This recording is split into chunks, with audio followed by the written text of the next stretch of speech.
Mr. Hauptli.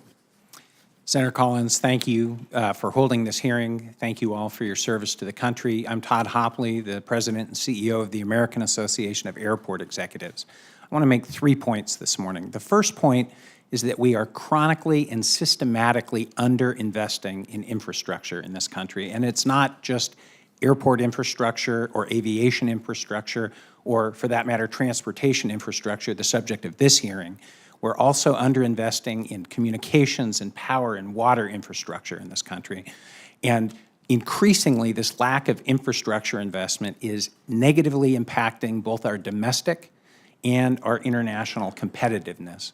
And it's my belief that we need to do something about this now for our generation, for my children's generation, and for the generations that follow. So thank you for holding this important hearing today. Point number 2. It's our belief that the federal government and the federal government alone cannot solve this problem, and I'll use airport infrastructure as an example. Airports have about $20 billion a year in capital development needs. The FAA says that the Airport Improvement Program, the primary federal program for infrastructure investment in aviation, that there are about $7 billion a year in eligible projects. Yet the Congress funds that program at a little over $3 billion a year. Senator, your colleagues on the authorizing committees could double the authorization level for the Airport Improvement Program. And you and your colleagues in the Appropriations Committee on the House and the Senate could double the obligation limitation each year for AIP, and you still wouldn't be in any danger of overinvesting in airport infrastructure. And there's still a significant gap between what the needs are and what we're able to meet through the sources that we have for the Airport Improvement Program, through local fees with the passenger facility charge, through non-aeronautical revenues at airports, and also through access to the capital markets. That's why we believe it is so important that the Congress lift the cap on the passenger facility charge program. This is an antiquated federal cap that's been in place for 17 years without adjustment. This is the single biggest bang for the infrastructure buck with the least impact on the federal budget.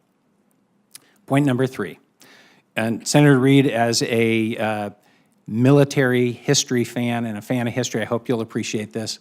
Winston Churchill once said that democracy is the worst form of government, except for all the others. When it comes to infrastructure investment and aviation infrastructure investment, the passenger facility charge program is much like democracy. It's the worst option, except for all the others. There is only so much federal AIP money. There's only so much that airports can raise through non-aeronautical revenues, and the access to the capital markets is uneven across the country.